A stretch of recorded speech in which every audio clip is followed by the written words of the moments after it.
Buenos días, amigos. Buenos días a todos los que sintonizan a esta hora. Unas son de Rojas y otras son de Arenas. Les digo a esta hora porque después de las 8 de la mañana estaremos en la 94.7 llevando para ustedes una conversación sobre temas que, por supuesto, algunos los tratamos acá, pero otros que quedan para consumo exclusivo del Zulia, porque son temas regionales que también nos gusta a nosotros tratar. Ahí estábamos viendo y oyendo a Rubén Blades, ese gran cantante panameño, que llegó a la fama casualmente cantando lo de Pedro Navaja. Y yo me pregunto lo siguiente: si Rubén Blades viviera en Caracas, por ejemplo, en esta época, ¿qué cosas no hubiera compuesto, verdad? Porque Pedro Navaja es un niño de pecho al lado de los tipos que en Maracay, por un problema de venganzas, llegaron a una casa donde estaba una familia. Habían 7 miembros de la familia, 3 niños, habían 3 niños y 4 adultos, y entonces llegaron los muchachones, y tomaron por asalto la casa, amordazaron y amarraron a los 3 niños más 2 adultos. A 2 adultos los sacaron fuera de la casa, a los niños y a los señores los dejaron adentro, le prendieron fuego a la vivienda, y luego sacaron a los 2 que sacaron, los asesinaron a tiros. Entonces yo me pregunto, en el peor de los casos, un Pedro Navaja no hubiera hecho una cosa como esa, porque Pedro Navaja además era un tipo más o menos ingenuo, y después se descubrió que Pedro Navaja era un transexual. Pedro Navaja era un transexual, y después no se supo efectivamente si la pelea fue como la contó Rubén Blades, porque sabes que... Pero él sobrevivió, ¿no? Él sobrevivió, bueno, eso se contó después, que sobrevivió, sí. Entonces no se sabe si Rubén Blades, como periodista, como cronista del derecho, porque si la policía no estaba por ahí, si solamente andaba un borracho, o Rubén Blades era el borracho, o era el peor Pedro Navaja, o era Pedro Navaja, o peor aún, era la mujer que sacó la pistola. Bueno, pero la mujer ciertamente no lo contó, no vivió para contarlo. Ella no vivió para contarlo, pero Pedro Navaja sí. En definitiva, no se trata de saber quién contó la historia, a lo mejor alguien se la contó a Rubén. Homero dicen que contó cosas que no vio y que pudo todo ser mentira, pero le dio visos de verdad. Bueno, después vino Trump y creó con Facebook la posverdad. Pero lo cierto del caso es, la pregunta es, ¿Pedro Navaja de verdad era un delincuente que a la larga uno... Si no es por el diente de oro que brillaba en la medianoche, uno en realidad no hubiera advertido la maldad de Pedro Navaja? Oye, pero es que los delincuentes nuestros son muy malos. Oye, tú sabes que pero es increíble, ¿no? Yo contaba en estos días una anécdota en una conferencia que fui, que en los años 60 hubo un crimen terrible, se conoció como el crimen de la Obrerita. Sí, en Maracaibo. En Maracaibo. Y Alberto Camacho, que fue el que recogió, lo narró. Sí, como tiene que ser. Y una cosa increíble, y mi abuela me decía, ese crimen lo cometió un colombiano, porque los venezolanos no matamos así. ¿Decía tu abuela? Me decía mi abuela. Bueno, resulta que bueno, ese era un planteamiento de mi abuela, que siempre fue una mujer muy dulce, pero era un planteamiento xenófobo. Pero 40, 50 años, 60 años después nos damos cuenta que los venezolanos no solamente son crueles, sino que 60 años después se demuestra que tu abuelita no tenía razón. No tenía razón. Que lo que pasa era que el alma del venezolano no estaba tan contaminada como la está ahora. Pero fíjate tú, por ejemplo, que en ese caso, uno siempre tiene es decir, uno dice, no has visto nada. Es decir, todavía no has visto nada. Todavía no has visto nada, le dicen a uno. Pero efectivamente así pasa. Lo que ocurre es que la violencia está desatada, y yo creo de alguna manera que hay cosas también terribles en el alma humana, porque en Boconó, que es un pueblo de los pueblos más hermosos de toda Venezuela. Además el jardín, ¿no? Sí, un pueblo muy hermoso, Boconó. Yo les recomiendo que cuando usted quiera hacer viaje por Venezuela y quiera pasarla bien, y además tiene posadas y unos hotelitos que son de buena, que usted puede llegar con tranquilidad. Había unos extorsionadores que tenían extorsionado a un sector importante del pueblo en las zonas más altas. Bueno, los tipos los tenían extorsionados, hasta que por fin el pueblo, unas 300, 400 personas, los esperaron y les cayeron encima, tomaron la justicia en su mano. ¿Por qué? Bueno, porque las policías no hacen nada, porque las policías, mire, entre su ineficiencia, su corrupción y su falta de estrategia, la persona está prácticamente abandonada. No hay duda de que la policía es ineficiente. Es ineficiente cuando las llaman y no están en los lugares. Entonces, cuando yo le hacía este planteamiento a un policía, me dijo, es verdad, pero seguramente la propuesta policial está equivocada, pero me llamas tú que estás en tu casa con problemas y yo tengo que llamar a alguien que tenga una patrulla para que me pueda llevar. Y es probable que le tenga que prestar el arma a otro policía para poder ir. Y a ver si lo agarra, el juez lo suelta. Y entonces resulta que, bueno, efectivamente, de repente cuando llegamos en la zona, una patrulla está cantando la zona. Son unos cantoneros que llaman. Y por supuesto, sin duda, hay falta de estrategia. Pero me dice, cuando los jefes se corrompen, los de abajo te tienen que corromper también. Sí, ¿verdad? Entonces yo le digo, entonces estamos en una lógica perversa que no nos permite resolver el problema de la inseguridad. Pero me dijo, el problema de la inseguridad se resuelve. Y el problema de las cárceles se resuelve. El problema es que aquí se corre mucho el problema por la cuestión de la impunidad. Es decir, hay demasiada impunidad. Impunidad en todo sentido. Con respecto al robo de los dineros públicos, respecto a eso que está contando Francisco. Es decir, que la policía agarra a alguien infragante, a las 15 días puede salir perfectamente. Tiene que capturarlo infragante para poderlo acusar, digamos que con las manos en la masa.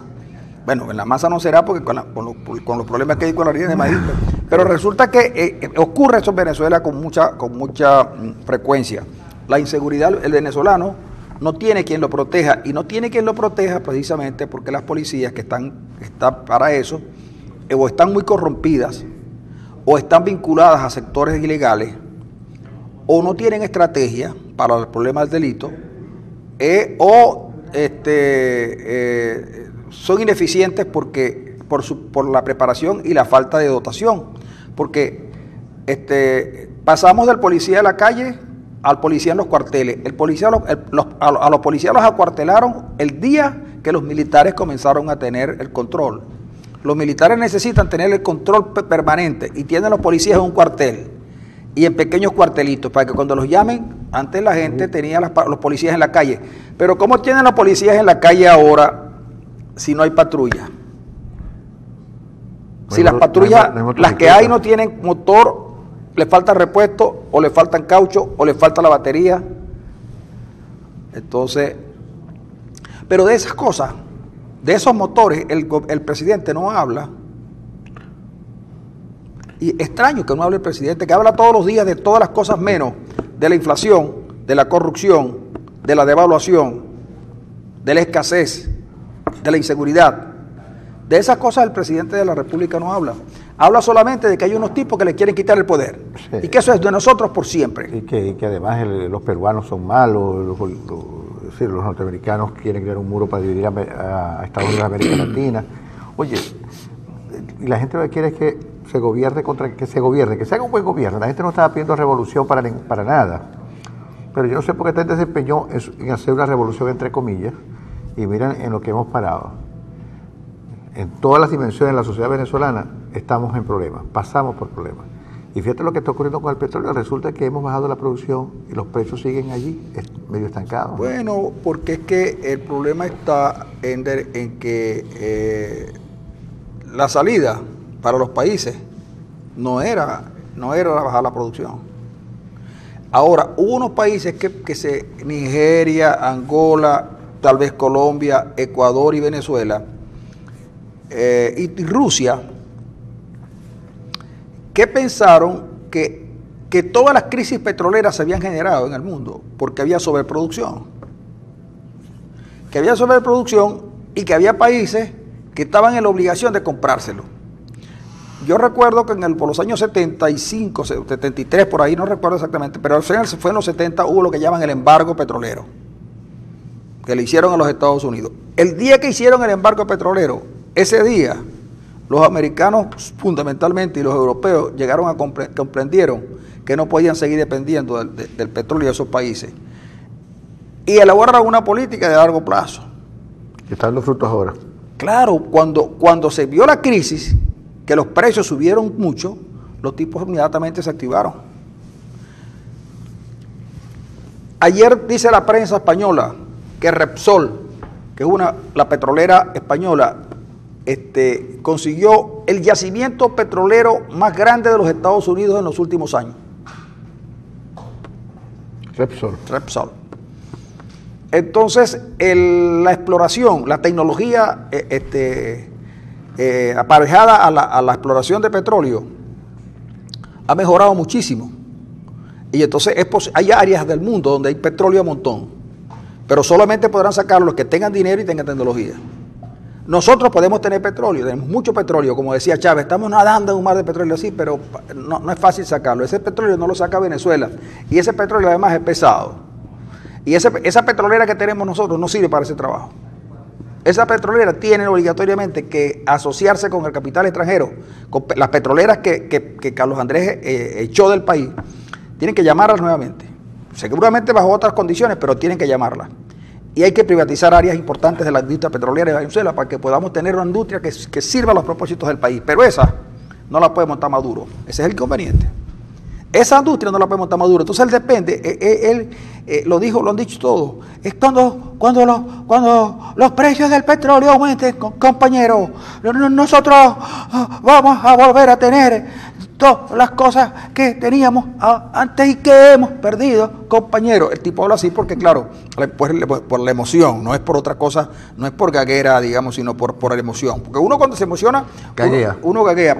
Incluso hasta el único que se emociona y no gaguea es Giordano. Es Giordano, porque cuando Giordano se emociona, habla bien. Claro, Giordano sí está bien. Mira, una noticia a nivel internacional.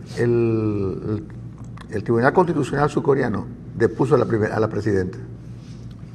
El Tribunal Constitucional, ay Dios. Depuso a la presidenta. Es decir, como la Sala Constitucional de allá. Como el Tribunal Supremo de Justicia en su Sala Constitucional.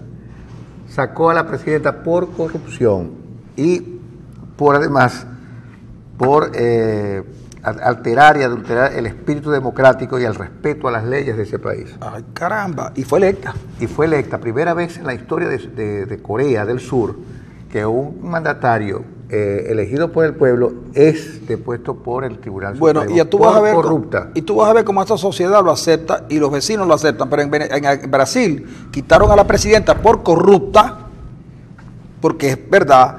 No, seguramente la razón que dio inicio al juicio de la señora Rousseff, a lo mejor no era tan fuerte, pero lo que hemos visto después con Odebrecht, oye, tú sabes que los tipos, ayer hay un periodista que tú sabes que me llama de vez en cuando, argentino, que me llama para que yo le comente la situación venezolana. Y yo le preguntaba que como ellos están más cerca y había leído que algunos políticos argentinos estaban vinculados a Odebrecht y que el escándalo en Brasil es inmenso. Me dijo, mira, los tribunales que llevan el caso, los jueces que llevan el caso de Odebrecht y el caso Lavajato, saben quiénes son los que recibieron dinero. Entonces yo le digo, pero ¿por qué la prensa internacional y la prensa de Estados Unidos no dan los nombres de los que en Venezuela recibieron sobornos? Que Venezuela es el segundo país que más sobornos recibió. Ahora, ¿por qué les fue tan fácil a algunos tirar la cuestión de que Capriles había recibido una donación de... Que no fue soborno, ¿no? No, que no fue soborno. Que había recibido y por eso fueron a un tribunal a denunciarlo. Y resulta que ellos no deben tener las pruebas ni nada de esa cosa. Pero resulta que en Brasil y en todas partes se dice que el señor Santana estuvo asesorando, financiado por Odebrecht, la campaña de Chávez y la campaña de Maduro. ¿Y por qué no han ido a denunciar? Si somos como si tiene... No, es que si se financia a los revolucionarios, eso es ilegal. Pero si se financia a Capriles, que no es un revolucionario, entonces es ilegal. Y me dice, ¿qué pasa? Que en Venezuela, mira, aunque te parezca mentira, me dijo, en Venezuela la trama de la corrupción es tan grande que en estos países, en el caso argentino, en el caso colombiano, fue puntual. Era puntual, fulano de tal, recibió dinero, ese no recibió dinero solo, me dijo. Eso recibió dinero y repartió. ¿De acuerdo? Recibió dinero y repartió. Pero resulta que en Venezuela, muy más democrática como siempre, en Venezuela el reparto... Hay un flujo democrático, ¿verdad? Sí, hay una suerte de complicidades por recibir, sí. Más o menos. Entonces, a lo mejor quien recibía no era el ministro, ¿de acuerdo? Pero el flujo del dinero va a unos sitios. En eso no, y para eso la justicia norteamericana y la brasileña y la suiza, que también está metido, no han podido llegar porque están metiendo en las cosas que se ven más gruesas. El caso venezolano es precisamente el que hay, que debería haber en la justicia venezolana algún interés en investigar esto para poder desentrañar la trama. Pero hay una denuncia, Francisco, que la hace Bocaranda Sardi. Él dice que desde Brasil y Nueva York están saliendo copias de los puntos de cuentas firmados por el presidente Hugo Chávez. Bueno, eso se está diciendo, pero todavía no pasa de ser un rum. Sí, de hecho lo ¿De tiene acuerdo? Bocaranda rum.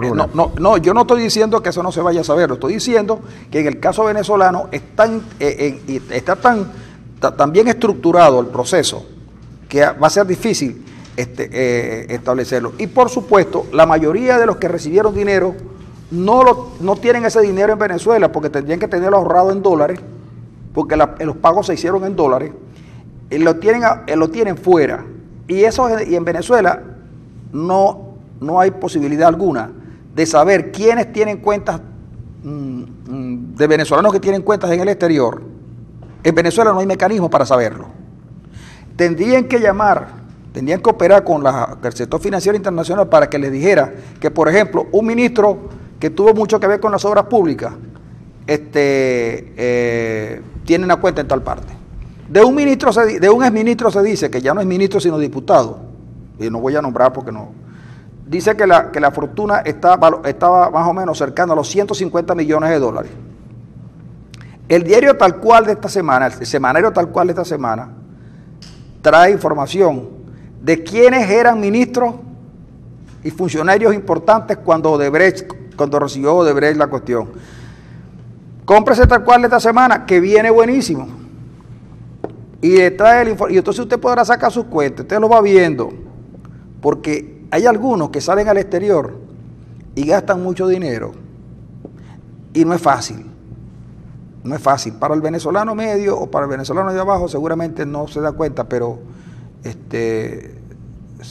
el dispendio es fácil de ubicar. El dispendio es fácil de ubicar. Se van a Roma, están 10 días en Roma, 15 días en Roma, dadas las características. Eso no se van a alojar en posadas, no van a comer en los chiringuitos. Y no van a ir a Boconó. No van a Boconó, y si van a Boconó los conocen enseguida los dos. Entonces, esos señores, hay que preguntarles, ¿y usted cómo se está financiando los viajes al exterior? ¿Se lo financia el gobierno o se lo financia usted? Bastaría con eso. Bueno, fíjate, quien supervisa las obras de Odebrecht en Venezuela que no han sido concluidas es el hijo del señor presidente de la República, Nicolás Ernesto Maduro Guerra. Pero es que además de eso, el gobierno, cuando Maduro dijo, nosotros nos vamos a hacer cargo de las obras, no, aquí el problema no es, presidente Maduro, que las obras no se concluyeron.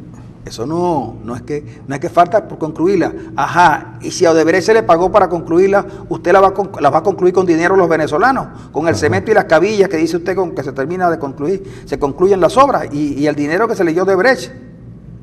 ¿Ah? ¿O es que tiene miedo el presidente Maduro que Odebrecht cuente a quién realmente le dio el dinero? Porque lo que me faltaba decirle en el comentario anterior es que Odebrecht sí sabe que el dinero que tiene Andri Bernal, Edison Aguilar y Mario Salazar, Emmanuel Baracho, Mario Salazar, se lo entregaron a Mario Salazar. Bueno, digo Mario yo, tiene que repartirlo. Mario Salazar. La gente cree que los que hicieron la cuestión es Andri Bernal, Edison Aguilar y Emmanuel Baracho, y resulta que en el papel aparece que se lo entregaron a Mario Salazar, pero Odebrecht sí sabe que estos tres caballeritos recibieron su dinerito. Eso lo sabe Odebrecht y lo va a contar.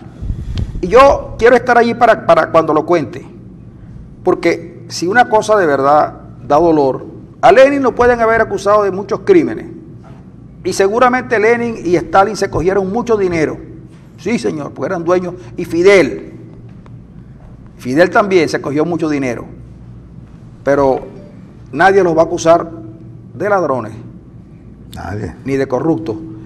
Y vaya que en este país han acusado de ladrón a muchos y luego se han tenido que retractar, pero dicen algunos que esto no está en la jurisdicción divina. En algún momento, usted que está allí esperando la información, sabrá quiénes se enriquecieron a la vera del gobierno. Son 17 añitos. Vamos a la pausa.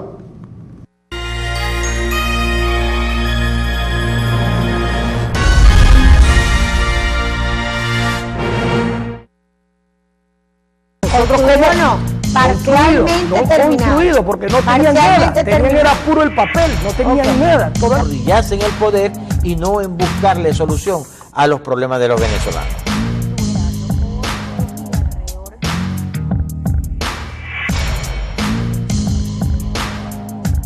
Amigo contribuyente, recuerda que tienes de enero a marzo para declarar y pagar el impuesto sobre la renta. Tu aporte contribuye al 83% del presupuesto de la nación.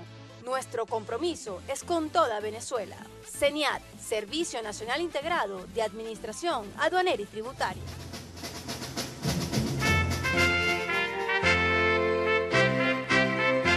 Su empresa o negocio requiere acceso a Internet de calidad y alta disponibilidad. Entonces es el momento de contactarnos. Gandalf Comunicaciones le brinda soluciones de Internet e interconexión inalámbrica para que se mantenga conectado con su empresa y sus aliados comerciales las 24 horas del día, los 365 días del año. Solicite el plan que más se ajuste a su organización llamando al 0500 Gandalf, 0500 426 3253 o por www.gandalfk.com. Gandalf, siempre conectados.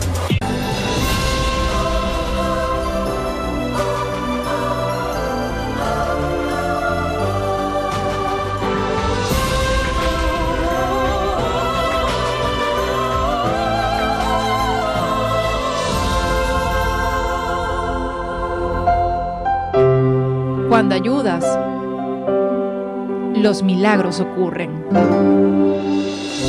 Hogar Clínica San Rafael. Lo que tenemos es hambre. Esto es un solo gobierno, un solo desastre. El hambre en la isla de Margarita, y la gente salió corriendo para agarrar las sardinas. Hundieron el bote ya. Mira esto es increíble, Dios mío. Se están comiendo la comida de la basura y el gobierno dice que es mentira. Quiero que regrese esta Venezuela. La solución es que nuestro país produzca de nuevo. El Zulia necesita un cambio con experiencia. Eliseo Fermín. Ha habido la gran fortaleza. Esto de hacer una unidad de imágenes, ojalá Dios nos ayude, así como se hizo la Casa Hogar. Fíjense ustedes, esto...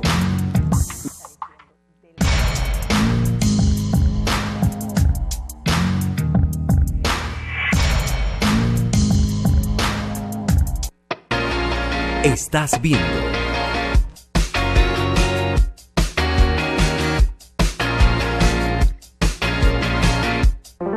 Programa Mixto, que contiene elementos de lenguaje, salud, sexo y violencia que no requiere la supervisión de padres, representantes o responsables.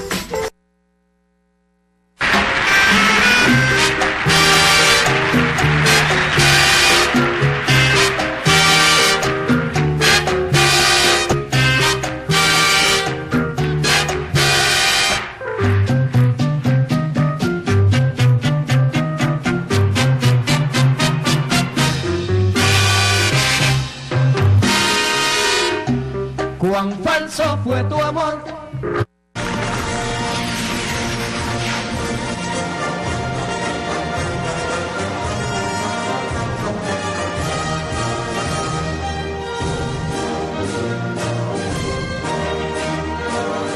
Mujer, creído que eras el ángel que yo había soñado. Cuán falso fue tu amor, me has engañado. El juramento aquel... Amigos, nosotros seguimos en Periscope y por supuesto en Global TV 65.com haciendo nuestro programa de la mañana, porque ustedes saben que nosotros estamos aquí para que usted comience la mañana con nosotros. Pero yo tenía pensado hablarte de la reunión de Mercosur que se realizó ayer con el propósito de que Venezuela no es de Mercosur, con el propósito de llegar a un acuerdo con la Unión Europea para un tratado de libre comercio. A los europeos les interesa porque ellos necesitan también diversificar su fuente de materias primas y de alimentos y cosas. Y por supuesto a estos países también les interesa no solamente por la importación de bienes, sino porque al diversificar la demanda de bienes en el exterior, ellos mejoran también. Bueno, ese era un trabajo que se venía realizando desde hace tiempo, al que a Venezuela se estaba oponiendo sistemáticamente, porque Venezuela no cree los venezolanos no creen en la integración, porque dicen que es malo el gobierno venezolano. Bueno, el gobierno venezolano, por las razones que hayan sido, después de haber luchado tanto y de haber utilizado un expediente poco claro, que aprovecharon de sacar Brasil, Uruguay y Argentina, de sacar a Paraguay, y al sacar a Paraguay el Parlamento argentino, el paraguayo que tenía paralizada la entrada de Venezuela, quedó en mora, sus efectos no valían y metieron a Venezuela por la puerta de atrás. Chávez había amenazado una vez, pero que si no lo metían ellos iban a salir. Lo cierto es que Venezuela entró, pero en fin de cuentas Venezuela pareciera ser que no reúne los requisitos para ser miembro de ese mercado, que es una unión aduanera, más que un mercado completo. Pues bien, Venezuela la sacan de donde no debía estar, porque Venezuela prácticamente no produce nada. Y el petróleo que produce te lo tiene que pagar, tiene que dárselo a los chinos y a los rusos para amortizar la cuantiosa deuda que tiene. Pues bien, se reúne Uruguay, Paraguay, Argentina y Brasil y acuerdan con la Unión Europea. Y Venezuela fuera. Y Venezuela debería haber, por un acto de dignidad, manifestar: nosotros no estamos allí, no queremos estar y nos vamos. Pero resulta que en el aislamiento en el que Venezuela está y en el que el gobierno no se quiere dar cuenta, porque el gobierno cree que la oposición a sus métodos antidemocráticos en el exterior es una oposición similar a la venezolana, bueno, llama a abrirle un juicio al presidente de Perú en UNASUR y en la CELAC, y en la CELAC, sí. ¿Por qué? Porque este hombre estuvo en Estados Unidos y en Estados Unidos tuvo la osadía de hablar del caso venezolano. Bueno, por supuesto, inmediatamente la señora que funge de revista de Relaciones Exteriores le cayó a palo al presidente de Perú, que está recién electo, por cierto. Entonces ve dos cosas. ¿Qué pasa si Venezuela lleva esa discusión como llevaron a la OEA? Ayer actuar para defender la paz, la legalidad, la constitucionalidad del país. Nadie tiene inmunidad para ir a pedir la intervención del país y para pedir que se nos haga un daño. Eso está en las leyes, no solo de nuestro país, del mundo entero. No vamos a tolerar, y pido a los poderes públicos que me acompañen, a la Fiscalía General, a la Defensoría del Pueblo, al Poder Ciudadano, pido al Poder Judicial, a los poderes constitucionales, que salgamos a defender el derecho a la paz y a la independencia de Venezuela. Y no toleremos más este llamado a la intervención de nuestro país. No lo toleremos más. El jefe de Estado venezolano recordó las muestras de apoyo de los pueblos de América Latina y el mundo ante la agresión del decreto que señala a Venezuela como una amenaza para los Estados Unidos. América Latina levantó su voz para defender a esta Venezuela de paz. Recibimos el apoyo unánime del mundo. Primero el ALBA, como siempre, en la vanguardia. Realizamos inmediatamente una cumbre del ALBA, Petrocaribe. Luego recibimos el apoyo unánime de los 12 países de UNASUR, nuestros hermanos de Sudamérica. Luego recibimos el apoyo de los 33 países de América Latina que conforman la Comunidad de Estados Latinoamericanos y Caribeños, la CELAC. Luego recibimos el apoyo del Movimiento de Países No Alineados,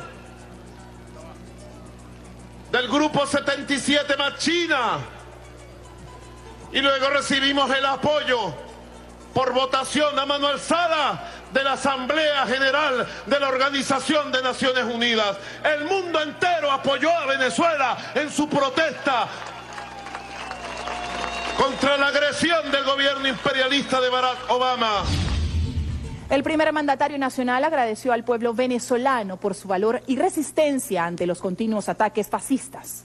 Tengo que dar las gracias al pueblo de Venezuela, a la Fuerza Armada Nacional Bolivariana, porque en estos 4 años finales de la vieja administración imperialista que agredió con ese decreto a Venezuela, el pueblo de Venezuela ha escrito las páginas más gloriosas de una historia heroica de resistencia, de aguante, de lucha, de avances de conciencia.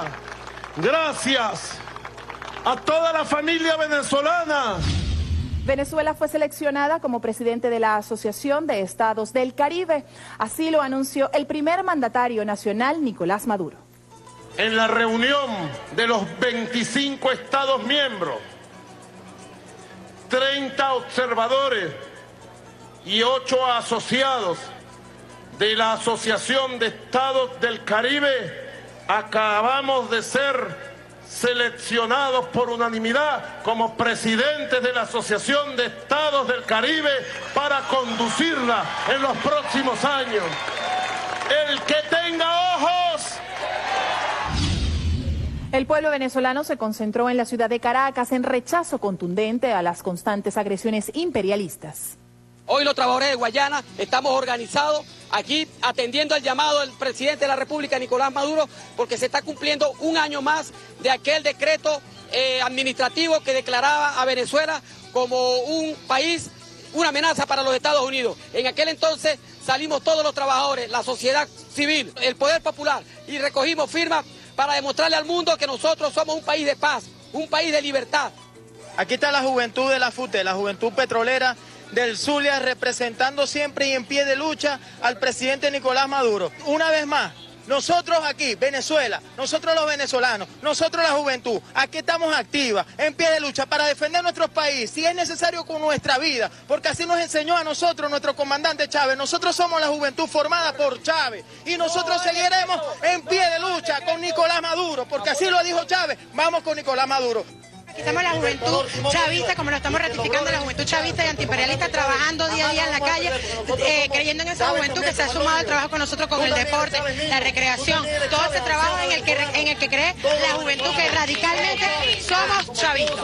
El pueblo venezolano no quiere intervención extranjera. Aquí el pueblo venezolano remedia sus problemas nosotros mismos, como con civismo, con amor, con unidad.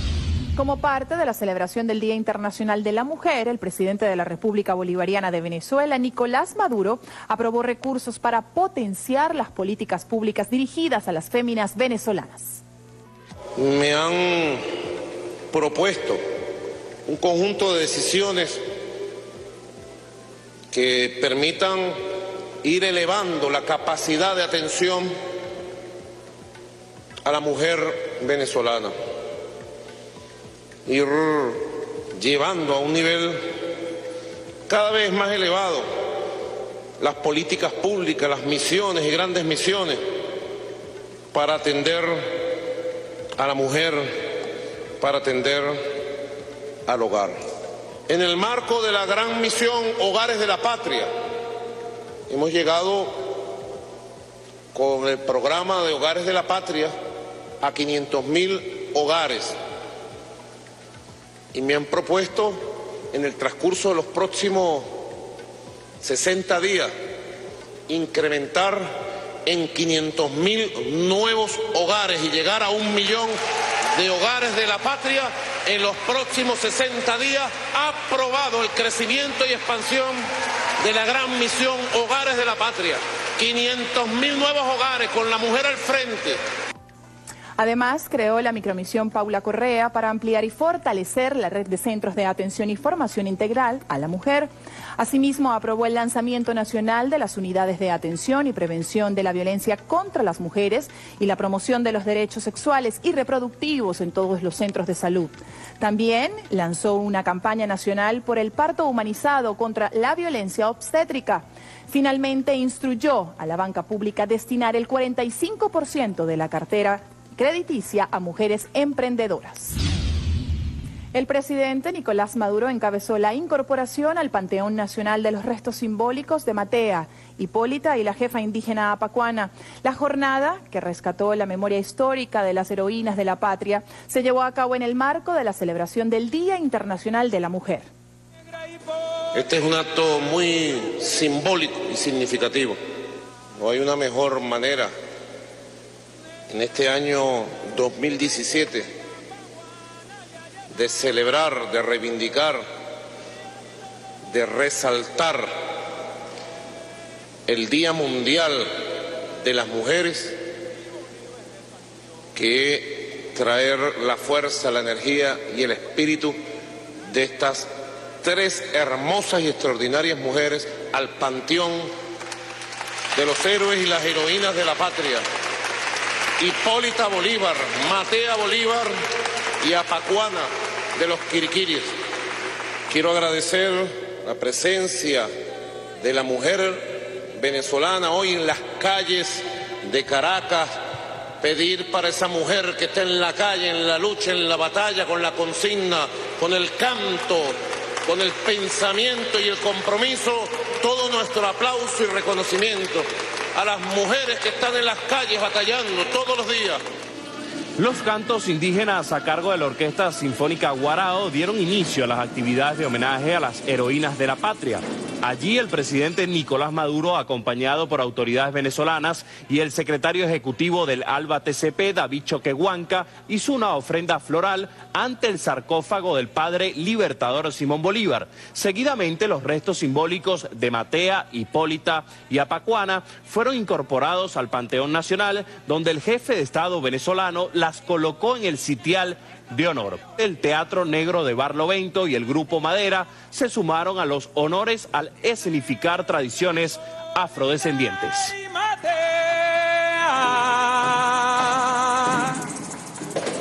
Negra Hipólita y Matea y Apacuana ya llegaron. El presidente de la República, Nicolás Maduro, encabezó la incorporación al Panteón Nacional de los restos simbólicos de Matea, Hipólita y la jefa indígena Apacuana. La jornada, que rescató la memoria histórica de las heroínas de la patria, se llevó a cabo en el marco de la celebración del Día Internacional de la Mujer. Esta es la espada más gloriosa que hay en la patria. Es la espada de Simón Bolívar, que guardó nuestro general en jefe Rafael Urdaneta.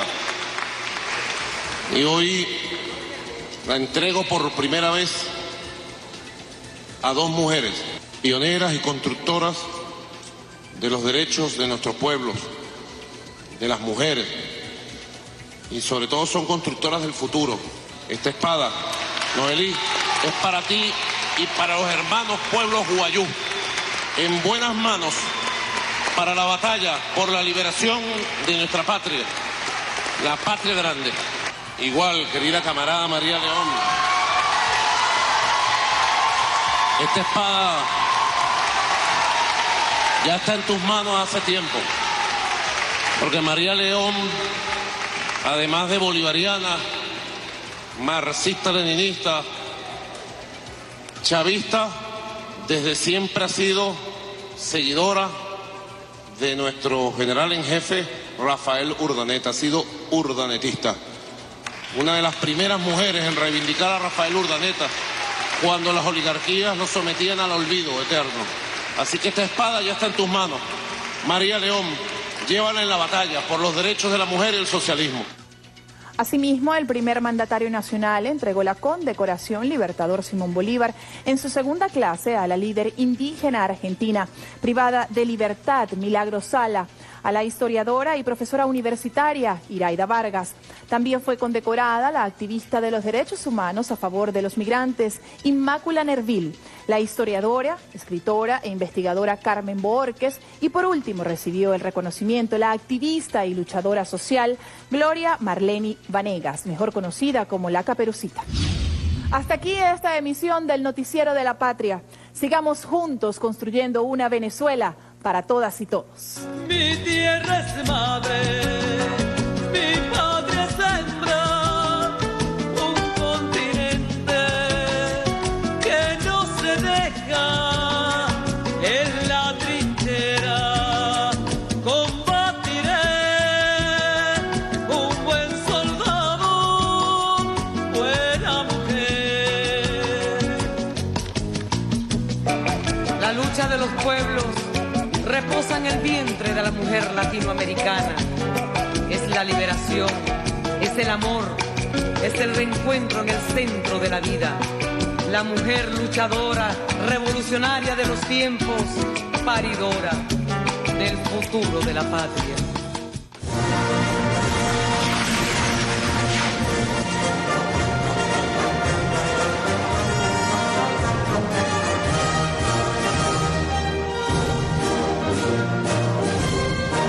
Ha culminado esta transmisión conjunta de radio y televisión.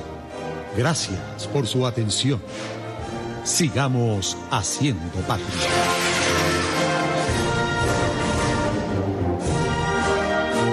Gobierno parecido al de ellos, hay posibilidad de salir de la crisis. No hay, de verdad que no la hay, y de eso hay que estar consciente. Ahora, puede haber, hay que buscar la manera de que la salida sea lo menos traumática, ¿no? Lo menos traumática posible. Pero lo que yo estoy señalando es que el gobierno se está preparando para unas elecciones. Porque el gobierno está preparado para las otras cosas. ¿De acuerdo? El gobierno está preparado para las otras cosas. Pero en este momento el esfuerzo está ubicado en lo electoral. Y como está ubicado en lo electoral, la oposición tiene que comenzar a trabajar, porque el gobierno le es fácil, el gobierno decide, el candidato a gobernador del Zulia es Reverol, el general Reverol, el comandante Arias Cárdenas pasa mejor destino. Ellos pueden hacerlo porque ese es un partido donde no hay democracia y donde los jefes hacen lo que creen que deben hacer. ¿De acuerdo? Pero en la oposición es necesario llegar a acuerdos electorales y tienen que hacer unas elecciones primarias, no sé, donde haya que hacerlas se hará. Ayer, por ejemplo, uno de los dirigentes más importantes del Zulia, que convocó a su partido a propósito de que estaba celebrando 10 años, cuando ese partido tiene tantos años que ya está viejito, dijo que él iba a llegar otra vez a la gobernación del Estado. Le dijo a su gente, voy a llegar otra vez a la gobernación del Estado. Y para eso tiene que haber elecciones. Ahora, este caballero se está preparando. Los que creen que el caballero no es, digamos, trigo limpio, deben haber oído también en esas palabras la posibilidad de que hay que organizarse, tiene que haber primaria. No se puede estar pensando que la discusión está en términos de si Rosales está o no está inhabilitado. No, es un error de un dirigente de Primera Justicia que cada vez que puede es lo que dice, él está inhabilitado. Si el problema no es que esté inhabilitado. Por cierto, porque el problema no es ese. El problema es que va a haber elecciones y en una elección Primera Justicia no gana solo ni en ningún municipio. Primera Justicia no gana solo en ningún municipio. Y Voluntad Popular tampoco gana solo en ningún municipio. Y yo me atrevo a afirmar que el Nuevo Tiempo tampoco gana solo Maracaibo. Yo estoy de acuerdo contigo. Entonces lo que tiene que buscar la manera de arreglarse. Arréglense, porque si no los va a arreglar el gobierno. ganando la elección, le va a ganar la gobernación del estado y le va a ganar todo. Y después van a empezar a decirle a la gente que ahora sí van para la calle. Mira, Monagas tiene hoy las encuestas, Megaanálisis se llama. Megaanálisis. Según esta encuesta que publica en su columna de hoy Ángel Monagas, está en Bien Dateado y está también en La Patilla, Rosales comanda las preferencias regionales con 25%. En el segundo aparece Evelyn de Rosales con el 12%. Tercero, Arias Cárdenas con 11.9%. Juan Pablo Guanipa, cuarto con 8.7%. Omar Prieto con 8.3%. Lester Toledo con 2.1% y Artán Alemán con 0.4%. No sabe, no respondió 12.9% y ninguno de los que ha nombrado 18%. En cuanto a nivel regional, a nivel nacional puntea López, puntea segundo María Corina, tercero Capriles, cuarto Antonio Ledesma, quinto Henry Falcón, Henry Ramos luego, Claudio Fermín y finalmente Rosales con un 1%. Pero cuando se introduce la figura de Lorenzo Mendoza, aparece por delante de López y de Capriles. Pero en esa encuesta María Corina casi le gana a López. Sí, están cerquita, 18, no tan cerquita, 27.4 de López y 18.3. Entonces fíjate tú cómo funcionan las cosas. Pero ¿no? Fíjate, en la encuesta donde aparece Lorenzo Mendoza, Diosdado está por encima de María Corina, 7.6 contra 6.8. Diosdado Cabello. Y que es el que mejor que sale del gobierno. Es el mejor que sale del gobierno. Y después del Diosdado, en esta encuesta, es Aristóbulo Isturi, que aparece de sexto. ¿No aparezco yo en la encuesta? Sí, apareces. Aquí está Francisco Rojas con 0.00004. ¿Tú sabes por qué te pregunto? Porque yo estaba, casualmente, por la Plaza Bolívar el día que estaban sacando el carnet de la patria. Y yo fui a sacar mi carnet. Y entonces cuando yo venía bajando, una muchacha muy agraciada, por cierto, me aborda y me dice, ¿usted quiere participar en una encuesta? ¿Le podríamos hacer algunas preguntas? Yo le digo, bueno, depende de las preguntas, señorita, porque yo no estoy para responder preguntas que no sean comprometedoras y que no sean filtradas. Yo estoy casado. No, tampoco así. Uno no anda diciendo por ahí que su estado civil, sino entonces ella me dice, entonces ya está preparado. Y digo, bueno, mejor me siento. Y te sentaste en un banquito. Uno de los bancos, pero no el de la plaza, sino donde iban a hacer el paseo de ciencia, que no lo hicieron. Sí, pero ahí lo que es un solazo. Bueno, pero nos sentamos en lo que llaman el brocal, sí, porque ella me preguntó, usted, si las elecciones para presidente de la República fueran hoy, ¿por quién votaría usted? Y yo le hago 3 veces, así. Antes que cantar el gallo. Justamente, 3 veces, porque después canta el gallo y la cosa se echa a perder. Ella anotó, yo creo que anotó 3 veces. De allí que yo haya salido en esa encuesta Megaanálisis. Bueno, ese es 0.0004. Bueno, Megaanálisis, yo vi que ella tenía una cosa que decía aquí, Megaanálisis. Y por eso en esa encuesta aparezco yo. Ahora bien, fíjense que María Corina no va a validar y Henry Falcón aparece por debajo. Ahora, en una campaña electoral, si usted fuera a hacer una campaña electoral y Falcón se validó en la calle, fue que la gente fue a firmar y se validó en 15 estados. Claro, no fue que se validó en Miranda, Carabobo, Zulia. No, ellos cogieron los estados más pequeños porque algo tenían que hacer. Pero yo quisiera que María Corina se validara. No, por supuesto. Pero oye, entonces... Pero yo supongo que finalmente, yo creo que María Corina va a cambiar de opinión y se va a tratar de validar.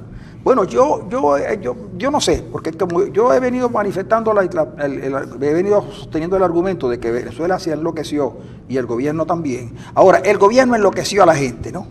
Fíjate tú, el gobierno enloqueció a la población. Porque el 80% podemos decir que de hambre según lo que bueno, se enloqueció. Y sabes qué? Que después la oposición, el pueblo enloqueció al gobierno. Porque el gobierno estaba acuerdo cuando enloquece a la oposición. Yo creo que estaba más bien kurdo. Bueno, también, las dos cosas. Estaba porque lo de kurdo pasa, ¿no? Pero el gobierno estaba cuerdo y enloquece al pueblo. el pueblo enloquecido logró enloquecer al gobierno y ahora esto es una loquetera. una locura.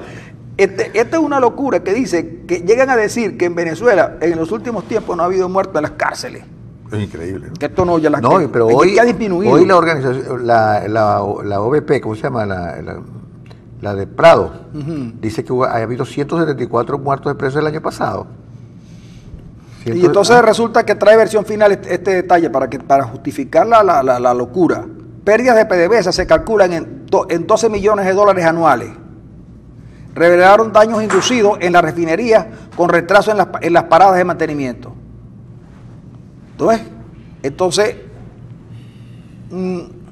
después la locura viene, que te dicen que viene un cono monetario y ya ha pasado mucho tiempo desde que lo anunciaron y los cajeros siguen dando billetes de 100 porque no han podido reprogramar los cajeros porque los bancos no tienen el dinero que dijeron que tenían.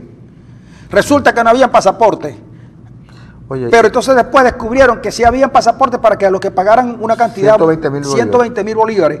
Entonces dime tú, yo no tengo inconveniente en reconocer mi locura.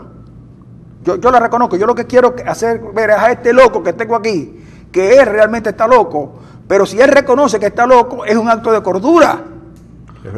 O es un acto de locura extrema, porque los locos... Pero por eso, pero es que yo te planteo que yo sí estoy loco. Yo lo que quiero es que tú reconozcas tu locura, pero a lo mejor reconociendo tu locura, tú demuestras que eres un tipo cuerdo. Por eso es que hemos llegado a donde estamos. Los bancos a la espera de más billetes para reprogramar los cajeros automáticos. Y yo les voy a contar una historia a ustedes que no le he querido contar. Un día, en esas cosas de fin de año, a mí un cliente de los que nos trabaja la publicidad en la radio me dio 30.000 bolívares en billeticos de 100. Pero quedaban 2 días y ya nadie los quería recibir. ¿Tú recuerdas aquella locura de que nadie quería recibir los billeticos de 100? Claro. Favor abstenerse. Entonces había una cola. Los que no, ni en las panaderías en ninguna parte. Yo le quise pagar un taxista.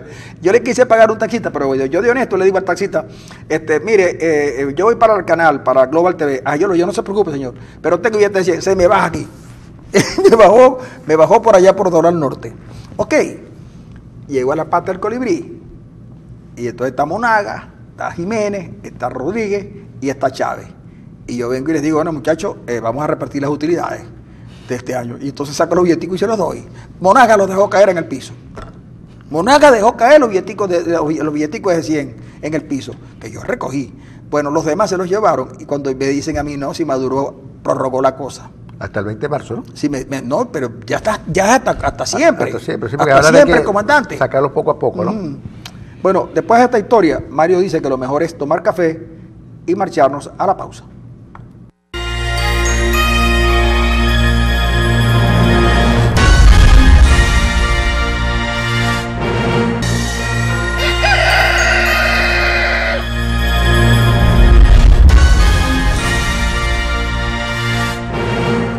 Amigos, seguimos con ustedes ya en la señal abierta con Global TV y por supuesto nosotros ya entramos en la parte final del programa. Usted sabe que de acá nos retiramos nosotros a hacer unas son de roja y otras son de arena en la 94.7. Ahí estaremos hasta las 10 de la mañana. Hoy por supuesto es día de recibir sus cartas y sobre todo las cartas que tienen que ver con los problemas amorosos que Arenas va a contestarle hoy. Toda la semana, de lunes a jueves, recibimos las cartas, sus comunicaciones. No importa que no se trate solamente, ya hemos llegado a ampliar un poco y esos problemas sentimentales los tratamos los viernes. Arenas tiene un segmento allí para que le explique a la gente cómo resolver estos casos. Por cierto que hoy es Día del Médico. Y entonces aprovechamos también desde Roja y Arenas y de enviarle nuestra felicitación a los médicos venezolanos, sobre todo a los médicos familiares y a aquellos amigos que nos atienden prontamente cuando requerimos de su servicio. Así pues, amigos, todos los médicos, el gremio médico del país que recibe nuestras felicitaciones y a seguir trabajando y bueno, los que se vayan, que pues regresen cuando puedan, porque las cosas se van a componer. Yo estoy convencido que las cosas en Venezuela van a mejorar Tú eres optimista. Sí, yo creo que sí, van a mejorar y a pesar de que algunos dicen que la economía venezolana está muy maltrecha, cosa que no es falso, es verdad. Nosotros tenemos una inflación muy elevada y tenemos la producción, el PIB se ha venido abajo dramáticamente. Y lo más grave de todo es que la petrolera, que es donde nosotros podíamos impulsarnos, sus números arrojan que está muy mal. Acaba la versión final, señala que se pierden 12.000 millones de dólares anual por incompetencias, por mal manejo, por corrupción, porque es que la petrolera se desnaturalizó. Sí, PDVSA, porque la ha dirigido gente que no estaba calificada. Yo recuerdo, mira, yo tengo un amigo en el doctorado, un profesor muy amigo nuestro, realmente muy bien conceptuado. Él hizo su tesis precisamente sobre PDVSA. Inicialmente él era muy afín al gobierno, al chavismo, y él decía que, bueno, que Luis Justi había hecho una mala gestión, que sé yo, bueno, todas esas cosas que normalmente se dijeron. Pero luego se dio cuenta de que no podía tener acceso a la data de PDVSA durante los primeros años del gobierno de Chávez, y mucho menos ahora. Se convirtió en una caja negra. Entonces, aquella crítica que se le hacía a PDVSA de que era una caja negra, un Estado dentro del Estado, resulta que se profundizó después. Y ciertamente, es decir, PDVSA era mucho más transparente. Usted podía llegar desde su computadora al plan de negocios de PDVSA en los tiempos de Luis Justi, a pesar de la cantidad de ataques y de improperios que se dijeron contra Luis Justi. Y de lo negro que era la caja. Y de lo negro que era la caja. Usted accedía al plan de negocios de PDVSA en los años en que Luis Justi fue presidente, en cualquier gestión de PDVSA. Hoy en día no hay manera de meterse y de saber cuáles son los negocios de PDVSA. Bueno, basta decir que hemos liquidado tanto la faja petrolífera del Orinoco que hemos cedido el 40% de la faja a empresas extranjeras, a la Rosneft, a la China y a la Chevron. 40% de la faja la hemos entregado, la hemos cedido a empresas transnacionales, después de haberla nacionalizado. Quien la nacionalizó fue Pérez. Después Chávez en el 2007 dijo que la había nacionalizado él, que ahora sí el petróleo era de todos. Y resulta, mira las vueltas que da el mundo, resulta que ahora PDVSA es menos de todos que en cualquier momento de la historia del país, y que el petróleo es menos nuestro que en cualquier momento de la historia del país, exceptuando durante el gobierno de Gómez. Ustedes vean, entonces el gobierno que más dice defender la soberanía nacional es quien más la ha cedido. Cedimos soberanía nacional con respecto a Brasil, con respecto a Colombia, con respecto a Guyana, con respecto a los delincuentes, con respecto a los contrabandistas, con respecto al bachaqueo, con respecto a todo. Hemos cedido soberanía con respecto a los cubanos, hemos cedido soberanía nacional. Este es el gobierno que menos ha defendido la soberanía nacional. Bueno, y lo peor de todo es que le hemos arrebatado la libertad de elegir a los venezolanos. Entonces, es bien curioso, el gobierno que más dice hacer algunas cosas es quien menos las hace. Sí, y fíjate tú que, volviendo a lo terrenal, la Colgate Palmolive señalan los trabajadores de la empresa que desde hace un mes no están produciendo jabones de baño. Y ahora hay la absoluta seguridad que por falta de materia prima no van a estar elaborando la crema dental. Lo que quiere decir que probablemente en los próximos meses no tengamos crema dental en los anaqueles de los automercados, a pesar de que el gobierno, de toda la producción que se hace en Venezuela, ellos tienen que tener el 50% o más para sus cuestiones. Al gobierno no le importa que usted no consiga crema dental. El problema es que si ellos consiguen, si la empresa produce 100, 50 son de ellos para... Oye, ya la Colgate anunció que va a salir del mercado. Entonces la Colgate ya anunció que no va a producir más crema dental. Lo más seguro es que el que tiene crema dental en su inventario la guarde para esperar momentos mejores. Y lo que sí es seguro es que usted va a tener que apelar al bicarbonato y al limoncito para hacerse una limpieza que no tiene por qué ser diaria, ¿no? En este caso puede ser semanal, porque el bicarbonato es muy abrasivo. Sí, es abrasivo. Es muy abrasivo, y el limón también, y le puede dañar la dentadura. Y no vaya a ser que esto dure más de lo que debe durar. Pero ya cuando un pueblo, mire, yo le voy a contar lo siguiente. Ya vimos cómo hay cola para comprar pan. En este país se come pan. y se come yuca. Pero la yuca se ha puesto amarga. El pan está muy caro y la harina de maíz precocida la están trayendo de México y no se puede amasar porque es para hacer tortilla. Ya ese es un problema. Pero el otro gran problema que tumba gobierno no es la gasolina, como usted dice, o un paro bancario, es la falta de crema dental. Este va a ser el primer gobierno en el mundo que va a caer porque la gente no pudo cepillarse. Lavarse la boca. Claro. Oye, increíble, ¿no? Entonces, claro, nadie se podrá oír. Mario, ¿cómo estás tú? No, pero... Así como vamos a hacer el programa así. Mira, compadre, pero la situación es... está bien, pero como quiera, le voy a decir también lo siguiente. Usted tiene que tener en su casa, y puede ya ir, vaya al vivero porque lo van a encarecer. Ve que los viveros están en manos de los árabes. Y los árabes cuando ven la oportunidad la aprovechan. Usted va a los viveros y cómprese las maticas de menta y de hierba buena.